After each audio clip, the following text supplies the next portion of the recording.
RFI Convida. No RFI Convida de hoje, a gente conversa com o Marcelo Caetano, diretor do longa Baby, que, entre tantos prêmios, levou a estatueta de melhor ator na Semana da Crítica, no Festival de Cannes, no ano passado. Baby é o segundo longa do Marcelo Caetano e o filme estreia nas salas de cinema da França nessa quarta-feira.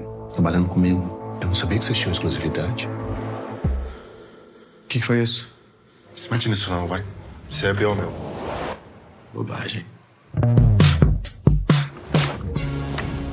Olá, Marcelo, muito obrigada. Olá, tudo bom? Bem, muito obrigado por me receber aqui. Que bela trajetória do Baby, não é? Sim, tá. Estamos super felizes. A gente estreou no Brasil no início de janeiro, estreou em Taiwan, na Eslováquia, onde o filme ainda está em cartaz, e agora chegando na quarta-feira na França, são 25 cidades, 27 salas, né? Tem 2 salas em Paris, MK do Beaubourg e MK do Parnasse, 2 salas em Marseille e muito lugar no interior, e na Alemanha na quinta. E na semana que vem, na Suíça de língua francesa, na Suíça francófona. Eu vou lá para apresentar o filme em Lausanne. Então, estou super feliz de estar nesse turnê. A gente rodou bastante a França nos últimos 10 dias. Fui para 6 cidades. Ainda tem mais 14 para ir. Então, está sendo bem interessante. Que legal. Então, para a gente tentar resumir o seu trabalho de 7 anos em 30 segundos, o Baby é um longa de ficção que conta a história do Wellington, que é um jovem de 18 anos. Ele sai de um centro de detenção juvenil em São Paulo e quando ele tenta voltar para casa, ele percebe que a família dele o abandonou. E um cinema pornô ele vai conhecer o Ronaldo, que é interpretado pelo brilhante Ricardo Teodoro, que é um homem na faixa dos 40 anos e que vai viver uma relação um pouco conturbada, né, com o Wellington.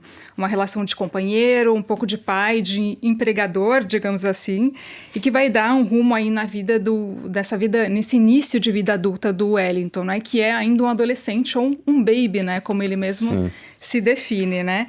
Eu queria saber, Marcelo, qual que é a sua expectativa para a estreia do Baby aqui na França? Bom, a gente espera realmente que as pessoas vão ao cinema, né? Eu acho que é um momento muito bom do cinema brasileiro. Acho que a gente está ganhando uma repercussão muito forte. Eu acho que a gente conseguiu reconstruir um pouco esse interesse pelo cinema brasileiro depois de anos onde o público estava muito afastado do que a gente estava fazendo. E a gente nunca teve essa moral tão alta fora, né? O cinema argentino, a gente vê que ele tem uma entrada maior aqui nos cinemas europeus, a mesma coisa com o cinema mexicano. Eu acho que esse momento está sendo muito interessante. No ano passado a gente estava lá em Cannes com o filme do Karim, com o filme do Eric Rocha. Esse ano a gente teve uma premiação muito bonita do Ainda Estou Aqui, no Oscar, o prêmio do Gabriel Mascaro no Festival de Berlim. Então acho que os olhos do mundo cinematográfico estão se voltando para o Brasil. E a França é esse país hiper cinéfilo, né? A gente tem quantas estreias por semana, quantas salas de cinema, Paris é a cidade com mais salas de cinema no mundo, né? Então eu sou apaixonado por esse universo cinéfilo da França. Então estou muito contente de estar aqui, né, de apresentar o filme. O filme é uma coprodução com a França também, isso é importante dizer. É um filme que a gente fez com coprodução com a França e com a Holanda, com o apoio do CNC, que é a Ancine daqui, e da região Île-de-France, que é o departamento aqui de Paris. Então a gente tem o filme é um filme também francês, né? Então a gente está de uma certa forma devolvendo e mostrando para eles um pouco qual que é a qualidade do nosso trabalho, a excelência com que a gente faz e pensa as coisas. Aliás, em um momento do filme, o Wellington tá dançando, né? Ele tá num clube, ele tá dançando e começa a tocar Laissez-moi danser, da Dalida. E eu fiquei curiosa sobre a escolha dessa faixa, né? O Baby é um filme muito musical, né? Mas para esse exato momento em que o Wellington tá tentando se liberar, né? Ele quer dançar, ele quer, né, se separar do Ronaldo. Eu queria saber se a escolha do Laissez-moi danser é aí uma espécie de aceno para o público francês. Olha, na verdade tem toda cidade que eu tô indo apresentar o filme me perguntam, mas as pessoas escutam Dalida no Brasil? E esse lugar específico onde eu filmei o ABC Bailão, quando eu fui lá apresentar para os produtores franceses o baile, que é um lugar para homens gays com mais de 60 anos de idade, que fica ali no centro, perto da Praça da República, ali em São Paulo, teve 20 minutos de Dalida. uma avalanche da Dalida e um videoclipe da Dalida num telão que eles têm lá. E eles ficaram meio atônitos, assim, porque acho que os franceses não conseguem imaginar o alcance que a Dalida teve, especificamente nessa geração gay com mais de 60 anos. Ela é um ícone dessa geração, como a Sarita Montiel na Espanha como algumas divas italianas. Então tem uma coisa de uma geração que era muito mais vinculada a esse imaginário europeu do que propriamente o imaginário americano da minha geração. Se eu pensar, por exemplo, que meu pai e minha mãe tiveram na escola pública aula de francês e eu tive de inglês, tem um marcador geracional ali naquele baile, naquela geração, que eu achei engraçado brincar um pouco com isso, né? Porque a gente sai de uma cena de voguing, uma cena de um aceno à cultura americana muito forte, da cultura afro-americana, a gente corta imediatamente pra Dalida, e aquele choque, assim, um pouco. E eu adoro isso, e eu adoro que eu também, como os franceses reagem, né? Porque eles pensam assim, mas é por causa da coprodução, é por causa... Não, gente, foi hiper caro comprar os direitos da Dalida, sabe? Eu poderia ter feito com qualquer disco music brasileira, com frenéticas, entendeu?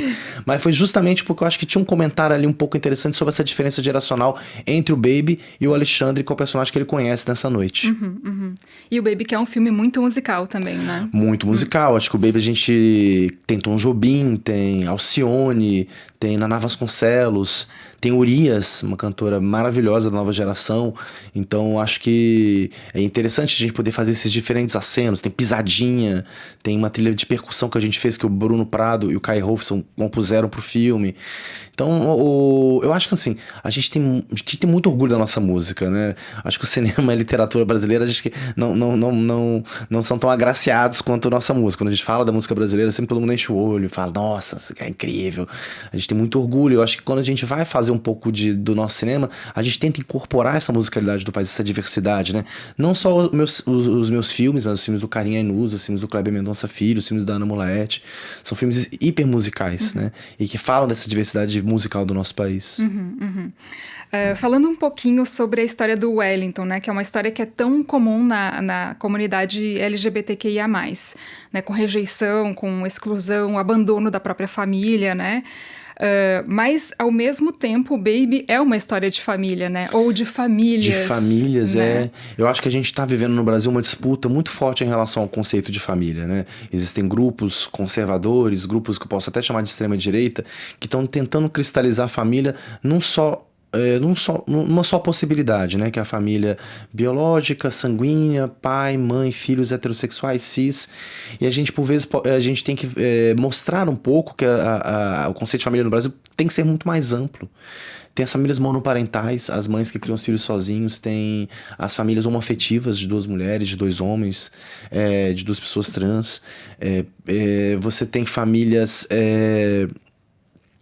de amigos, né, como a família de Vogue. Você vê os grupos de jovens em São Paulo, como se apoiam, como se auxiliam, como todo mundo mora junto, vai ali, aluga um quarto, divide 4, 3, 5 pessoas. Então, esse tipo de criação de família vai responder muitas demandas que são de trabalho, econômicas, afetivas.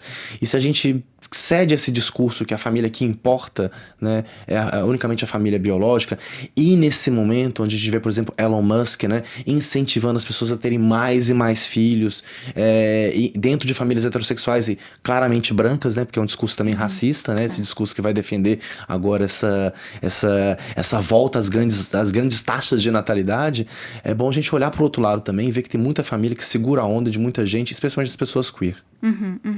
E na entrevista que você concedeu para minha colega Adriana Brandão lá em Cannes, no ano passado, eu achei muito interessante uma frase que você falou e que me marcou muito, que é: a solidão não é uma opção. Eu queria saber se essa é uma mensagem também que passa o Baby. Eu acho que sim, porque eu acho que todo mundo que chega em São Paulo para viver, eu acho que Paris não é diferente, que Paris também é uma cidade onde muitas pessoas queer vêm dos seus interiores para morar aqui.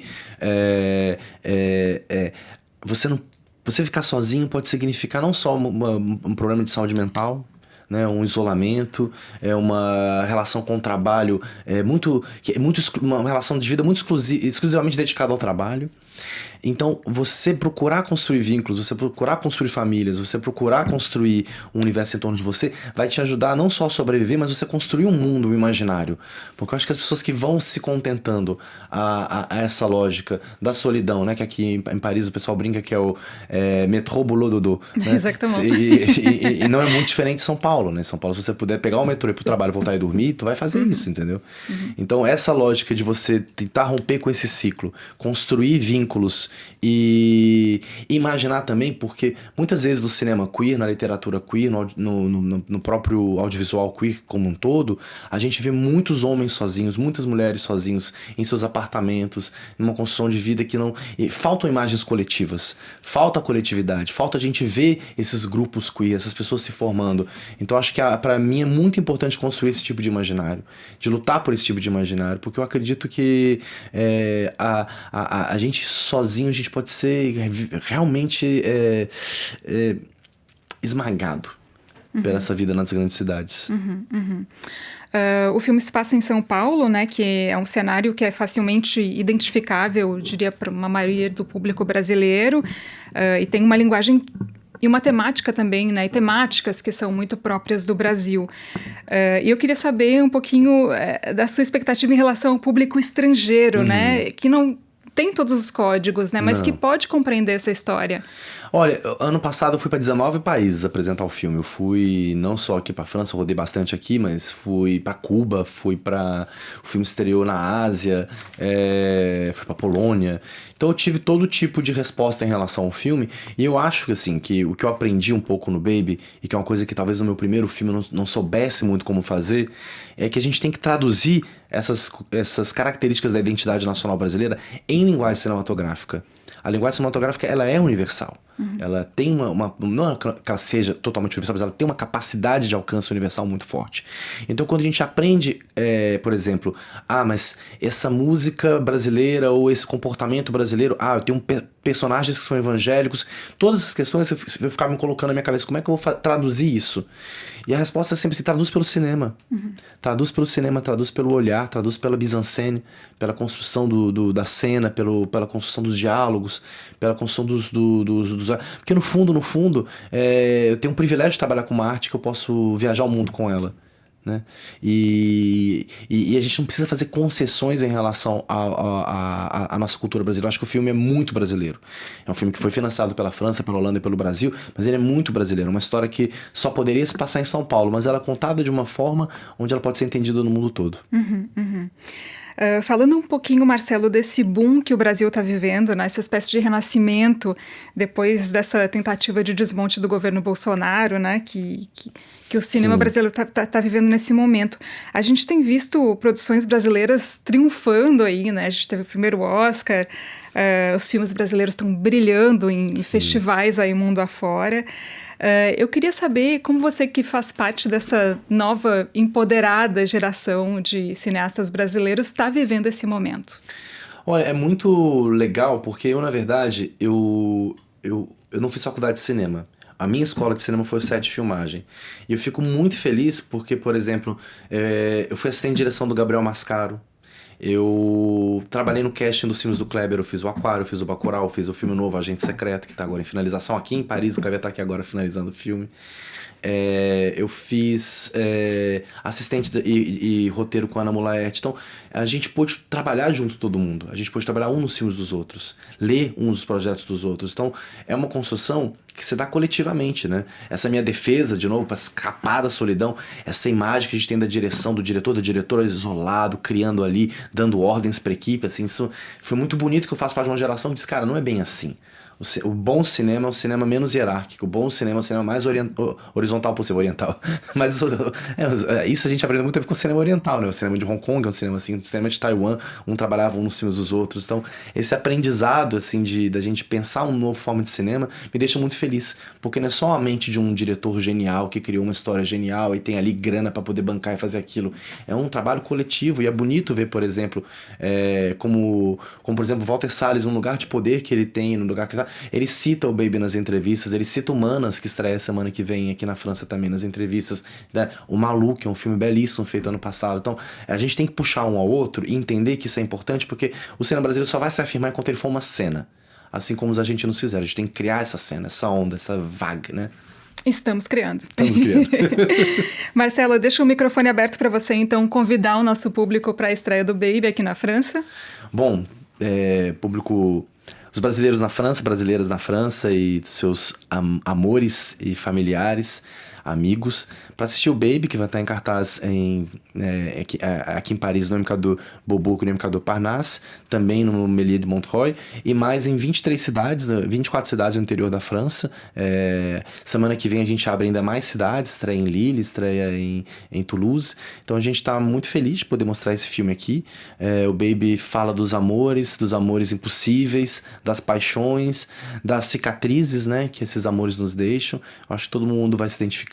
É um filme com 2 personagens queer, mas é um filme que a gente tem conseguido chegar em mais e mais pessoas, né? Ontem foi muito interessante na sessão do MK2 Beaubourg, que eu achei que tinha um monte de bicha, cheguei lá, era muito misturado, muita mulher, muitas pessoas heterossexuais. Então acho que é um filme que ele conseguiu também romper um pouco a bolha desse nicho do cinema queer. Então tô convidando todo mundo para vir apreciar um pouco e matar a saudade do Brasilzão. Perfeito, feito o convite. No RF Convida de hoje, conversamos com o cineasta brasileiro Marcelo Caetano, diretor de Baby, que estreia nessa quarta aqui na França.